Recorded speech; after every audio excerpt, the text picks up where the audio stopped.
Saudara, kecelakaan beruntun terjadi di Jalan Poros Kolaka Pomala, Sulawesi Tenggara.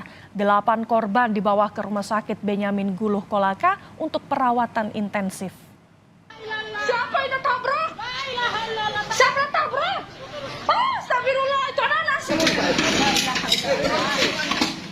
Tabrakan beruntun melibatkan 2 unit minibus. Karena terpental saat kejadian, salah satu minibus kemudian menyambar pengendara sepeda motor yang ada di belakangnya.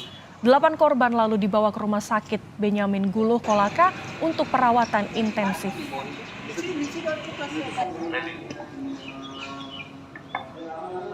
Mobil Fortuner yang mendahului kendaraan yang ada depannya tanpa memperhatikan kendaraan yang ada dari depan, yaitu mobil angkot Suzuki Futura.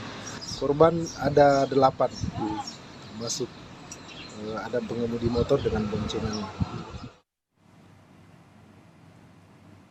Saudara, polisi